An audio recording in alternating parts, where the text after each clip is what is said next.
Says we're live. Good. Yay. Okay, so we're going to get started. I'm just going to make sure I can see it on my phone. Perfect. Okay, we're going to get started, and I'm here with Keith Dunnigan at BPE Law, and we have worked with their law firm. Gosh, is Alex still there? Alex has moved on to a corporate job, but it's been we've been working together for several years. Yeah. Okay. So we've worked with him. We did our trust through them. So we really recommend BPE Law for all of your litigation needs. And lots of agents also use them for agent questions and things like that. So we're excited to have you here today. Thank you for joining. Thank you. Thank you. You are far too kind. Oh, and so we'll go ahead and get started. So my biggest question, as a realtor in the market, with everything going on right now, kind of revolves around the landlord tenant like issues and rights of landlords and rights of tenants and things like that. So I have some questions I'd like to just shoot off, if that's okay. Let's just jump into it. Okay. So currently right now, let's say like we have one client that I'm thinking of, and he has tenants in the property and they have not been paying rent for, I think they're 10 to 15,000 in arrears, and he wants to sell the property. So what are his rights in that situation? So he's got a couple rights. I mean, one, that AB 3088 just passed, which creates some issues on how do we go about evicting tenants. We can do that. So he's got this tenant that's not paying rent. One of the questions that you got to find out, what point did they stop paying rent? And has he or she previously served a notice to pay rent? Under AB 3088, if that notice to pay rent, pay or vacate was issued before March of this year, then AB 3088 may not cover them, and they may be able to go full throttle to commence an eviction. If the non-payment of rent occurred after the COVID issues, then AB 3088 is going to cover them, and there's a process that you have to go through, and you've got some questions, and we'll get to that later. Now, if that landlord wants to sell that property, by all means, they have that right. Nothing in AB 3088 prevents that landlord from selling the property. They can sell it, they just have to walk through that AB 3088 process, which means they're going to have to give notice. If the person who's buying the property is going to use that property as a principal residence, then you're going to go through much of the similar processes that you went through prior to COVID to removing the tenant. But you've got to work hand in hand together with that buyer to see what are they going to do and how long is this going to take. If that buyer is going to buy it and use it as an investment property, they're stuck with that non-paying tenant, and they're going to have to walk through AB 3088 going forward to remove that tenant for non-payment issues. But they have the same rights. The processes have just changed a little bit. Got it. Okay. So if let's say he didn't serve that AB 3088 or the demand the pay or vacate notice, then the way to sell it would be, okay, they still have the right to sell it. They just, if the tenants don't leave, whoever buys it subject to them. Buys it subject to that tenant being there. And then that buyer is going to have to deal with that tenant and the non-payment. Got it. Okay. We got to remember, AB 38 creates some rights and benefits for tenants, but remember, they're narrow. This bill is only going to be in place for about 4 or 5 months. It's going to expire in February of next year. Okay. So unless the legislature extends that, which maybe they will, maybe they won't, they're playing with a very finite period of time and where this law is going to have an impact. Got it. Okay.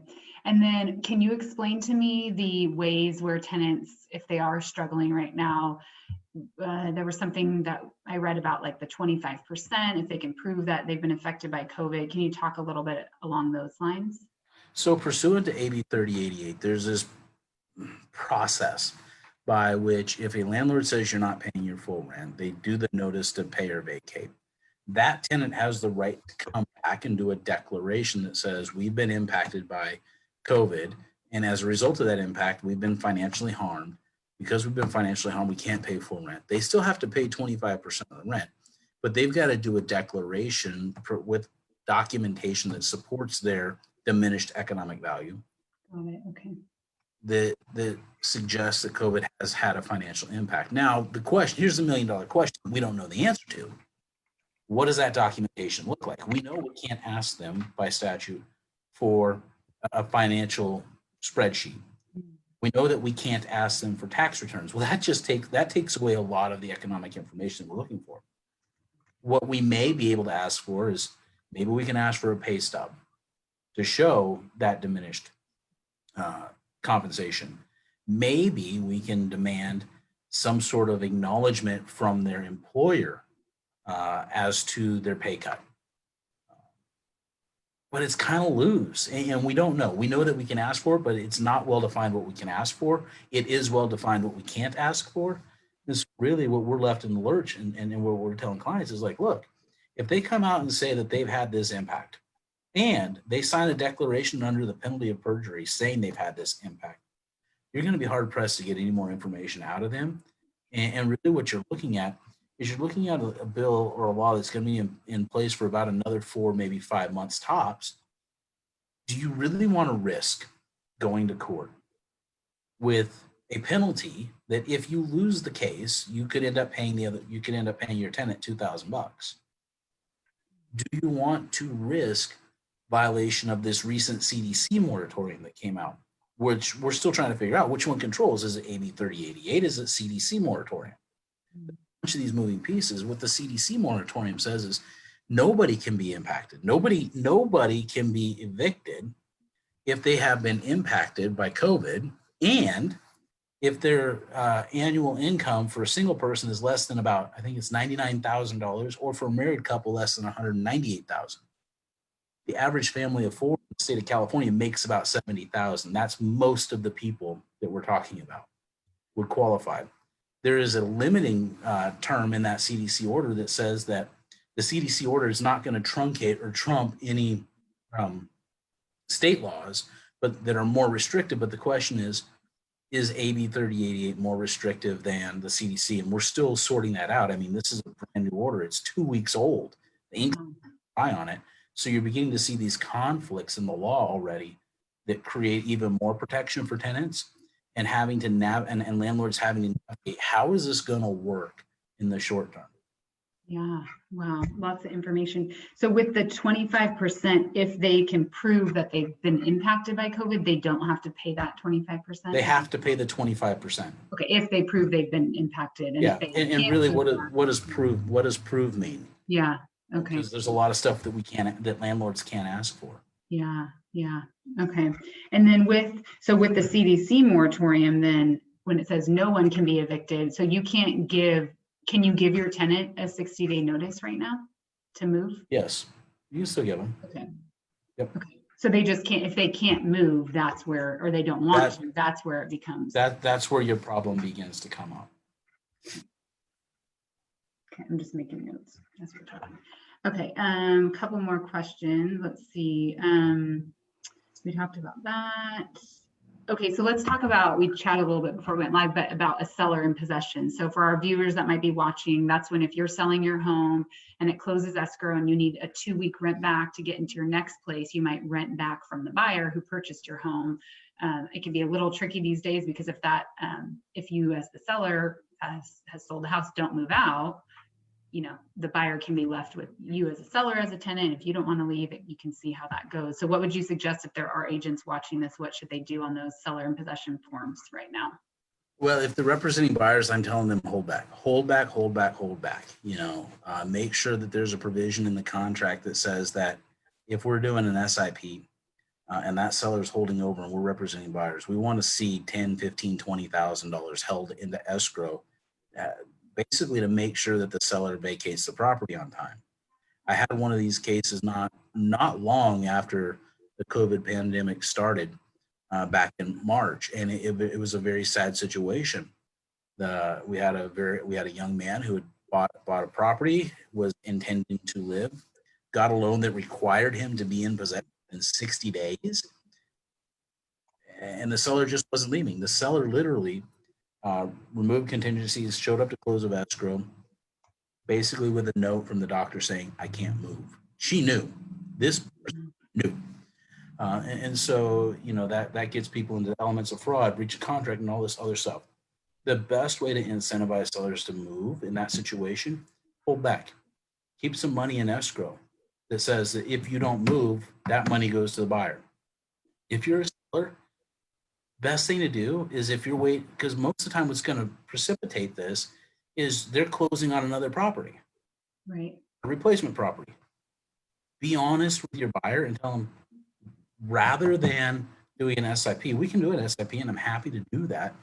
But I'm not going to agree to a holdback as a seller because I need that money for my replacement property. So rather than doing an SIP, why don't we just push the close back? Push the close back to be consistent with the date I need to vacate so that I can move directly from this property to my other property. Right. It's some other issues because depending on whether or not they need that money close, how do we deal with that? It may be one of those things where you just say, hey, look, seller, we're not going to allow you to stay. What we'll do is we'll push the close back. So it'll be maybe this one will close 3 days or 4 days before, and you get your stuff in a pod and you go stay in a hotel for a couple of days. It's a lot better to do that and maybe spend $300 or $400 putting yourself up in a hotel than it is to have $10,000 or $15,000 tied up in escrow and then getting into a fight with the buyer. And I really like the number 10 grand for an SIP because at the end of the day, 10 grand is the small claims cap. So it's a very easy mechanism for a buyer to go through or a seller to go through to have their claims adjudicated by a court. Got it. Okay. Thank you for that. I wonder, is it better to, when we're doing those forms, to say, that money will go to the buyer if the seller doesn't move? In one of ours, we wrote that money would be used in place of rent if the seller cannot vacate, or we've done it in a lot of different ways working with sellers and buyers. We've done it as a second liquidated damage based on return the property. We've done it as rent. We've done it with automatic distributions on a certain day because oftentimes you have this situation where escrow says, I'm not going to release this money without an instruction. Right. So what we do is we build into the addendum an instruction that says that on this day, if the seller hasn't vacated, it is automatically, the parties instruct the escrow to automatically pass that money through to this person, the buyer. So there's a lot of ways that we can be creative and protective for both parties in the contracts. Yeah. Okay. Makes sense. It's good to know because I think it is hard because sometimes the sellers do need those extra few days to get the money to move to the next. And some escrow companies are like, we don't count on us to do the same day close for both properties. It gets tricky when they're short staffed or can you speak, I guess, just switching topics a little bit, going on to the forbearances with mortgages and what you're seeing along those lines. And I know a lot of people ask, do you think there's going to be all these foreclosures and what's going to happen? And we've heard a few different statistics from Mega Camp when we just did our, KW big training. So just curious what your thoughts are on that topic. There's a lot of uncertainty out there. The last statistic I saw was something like 9 or 10% of all the first position mortgages on residential property in the U.S. was some sort of a forbearance agreement. Now that puts us north of 4 million loans nationwide. That money has to get paid back. The way these forbearances are working is it's not one of those things like the modifications that we were doing back in the Great Recession. It's you've got a forbearance, they're 3 months at a time. They allow you to extend it to another 3 months. And we haven't seen what that cap is going to be, whether it's going to be 6 or 9. I foresee this being, people may have 9 or 12 months worth of mortgage payments that are forborne. The problem is in that forbearance process, that money's due and payable. And if borrowers don't have the capacity to make those forbearance payments and pay it back up, and there's not a legal mechanism that says they're going to have 1 year or 2 years or 3 years to repay those payments, that forbearance is going to run out. The bank is going to say, you owe me the money. All the borrowers have done is dug themselves into a deeper hole, which creates a problem because we know how banks are going to work. They're not particularly gracious in this manner. You borrow the money, it doesn't get paid, and so that's going to trip this trigger on foreclosures. I think we're going to see a significant amount of these properties go through foreclosures. Now, what does that look like? maybe first, maybe second quarter, maybe third quarter next year, as liquidity begins to dry up and all of these protections begin to go away. You see this wave.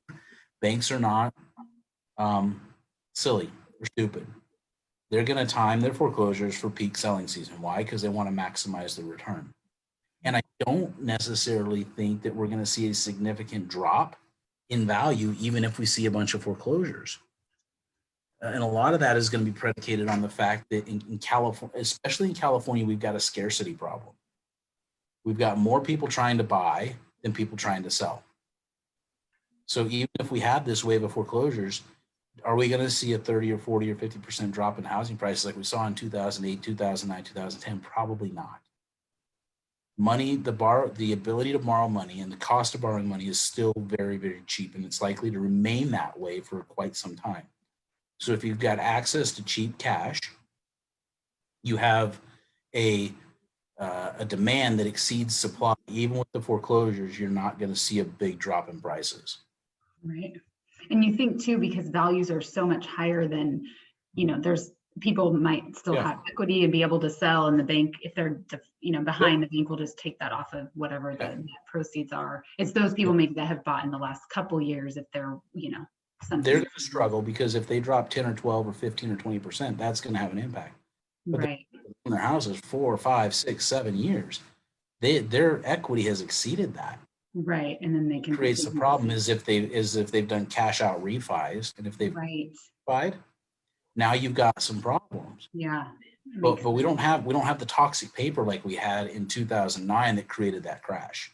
Right. Yeah. And that's what we've been telling clients too, is that, that we're probably not going to see some huge, crash. We might see a correction, but for right now, it's like we just lost out on a property for a client in Folsom. There were 18 offers on a 1,400 square foot property, went for like 530. It's like you're seeing it all over the place. People are putting houses on the market, and in 3 days they're in contract. And the reason they're in contract in 3 days, because they said, I'm holding this open and I'm not considering any offer because I want to see 3 days. Yeah. And that's what we, on the buyer side, it's unfortunate when we're in that position. And on the seller side, that's, that's what we suggest for our sellers. So it's just, we have to kind of play both sides. But it is hard on the buyer side right now, given that the is really low. It is.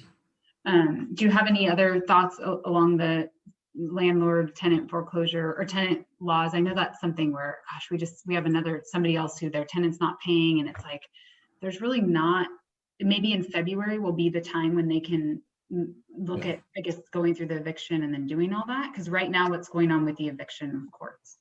Well, the eviction courts are reopened. They're back in business. But like I said, we're navigating all of these various laws and regulations. And the problem is, you're sitting here going, well, I get this person out. It's going to take me 60 days, maybe 90 days to get them out. That gets me to Christmas time. I really want to evict people at Christmas time. It's not super nice, and everybody's struggling. But the problem is if you lose, what is it that you expose yourself as a landlord to? And the problem is, like, you look at AB 3088. It's a $2,000 fine if you lose your case as a landlord. You pay that to the tenant. Plus, if the tenant hired a lawyer, you're going to pay their lawyer's fees too, because there's attorney's fees clause in most lease contracts. You as the landlord, no fault of your own, it's just law that is not framed to the benefit of the landlord, causes you to lose, and now you're paying your lawyer to evict, plus you're paying the tenant's lawyer, plus you're paying the tenant.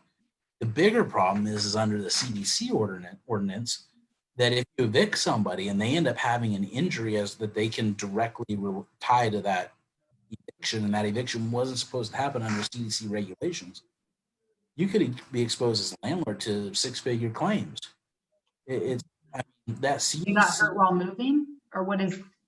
Well, they're not well defined. And so one of the things that we talked about and we've been looking at is you evict somebody in violation of that CDC order, and that person gets COVID and they get really sick. They theoretically would have a claim for that COVID illness against the landlord for violating the CDC eviction moratorium. Got it. Okay. It's a crazy amount of problems with multiple laws from multiple jurisdictions that are creating a compounding effect of liability for landlords. Some of the landlords were saying, hey, look, if you're super conservative, you just, it's a finite certain amount that you lose if you wait to evict. Now, you don't necessarily lose it. You're entitled to evict them and get a judgment and pursue them for that judgment. But we know how that plays out. Most tenants don't have the capacity to pay, which is why you're not getting paid in the first place. Right. The right to chase them for 20 years to try to collect. But in the day, it usually will become some sort of a tax write-off. Got it. And along those lines, I guess so they can still do the eviction. How long are they taking right now to evict? It's probably 60 days. 60 days. Okay. And then would you suggest, like for that one client we were talking about, he has somebody who's really behind on payments, but this is a prime time to try to get his property sold. We suggested maybe like, what if you offer them cash for keys and like wipe the debt away? Cash for keys is a fantastic idea. Okay. You give them a very small amount to help get out, but you hold back. You hold back the bulk of that cash for keys until you have the keys in your hand. Okay, right. And all their stuff's out. We did those a lot. If anybody who's watching, when all the foreclosures happened, if you were the listing agent, you'd offer money the bank was giving to the prior owner to have them get out without damaging the property, essentially. So that's something I had suggested was, hey, what if you offered them, $2,000? Because $1,000 isn't really going to get them, into a place, or I don't know. I just thought maybe that's a good idea. Or do you have any other? Cash for keys is a fantastic idea, and in some situations it works. Sometimes in some situations, what the landlord needs to understand is that number they have to pay to get the tenant to voluntarily leave may be bigger than what we're used to seeing. During the Great Recession, cash for keys was $2,000, $3,000, very rarely more than $5,000. Yeah. I mean, there were some unusual circumstances that got higher than 5, but it was usually in that 2 to 3 range. 2 to 3 is probably not going to get it done because 2 to 3 in today's market is not going to get you much of a place to rent. Okay, got it. Yeah, maybe especially like 5 to 10 then. Yeah, you're going to be 4 or 5 probably. I mean, think about it. Folsom rents for some of those new apartments, what, $2,100 for a studio? They're expensive. Yeah, they're expensive. It's not cheap. Okay, that's good to know. And then I had another client who asked, let's see, cash for keys. She said, well, what if the seller doesn't get out? What if, and she said, well, can I just move in with him? It's my property. It's kind of jokingly she asked that. Could you do that and say, this is my property, I'm getting it rekeyed, this is my house, I'm going to be moving in? Is what it happens in the site, I guess. No, because if you look at that SIP, it gives that seller possessory rights. So because lawful possession rights after the date of close, you have to terminate those possessory rights before you can infringe on them, which is why I tell people, if you're a buyer, big hold back, create an economic incentive for them to get out. Okay. Good to know. Any final thoughts? I don't think we have any questions yet, so we'll wrap it up, but I just appreciate you coming on here, and we'll share it on our Facebook, our YouTube and things like that, because I think a lot of agents have these questions. A lot of our sellers do too, like what's the process for this? And they want to know, because it is a great time to sell right now. And if your tenants won't leave, that, and it makes it a lot harder on real estate agents when tenants are there. The biggest thing I'm telling agents, I'm telling buyers and sellers is recognize that this market right now is fluid. These rules and these regulations that are coming down, they're changing, maybe not as rapidly as they were changing in March and April, but they're still changing on a weekly and monthly basis. We're seeing new rules, new regulations. So stay in touch. Work with, if you're a buyer or seller, work with your agent, work with your lawyer, work with your accountant, make sure you understand how all of these rules play together so that you can walk the process as close to the line as you can, recognizing that we don't ever want to cross that line. Crossing that line creates liability. So let's make sure we're playing on the right side of the fence so that we get the transactions done. We move, we continue to move these processes along and just recognize that it's fluid right now. There's a lot of things going on that are changing on an almost daily basis. Okay, it's good advice. How can people get in touch with you guys? And do you still offer your flat fee consultation? And what would be a good way to get a hold of you guys? We still offer the $300 BPE consult. You know, it's something we started back in 2008 with the Great Recession. We just never got rid of it. You know, it's fantastic. So you can get a hold of us. Our number is 916-966-2260. We've got a receptionist who is happy to schedule you with one of our fine attorneys here. Go on the web, www.bpelaw.com.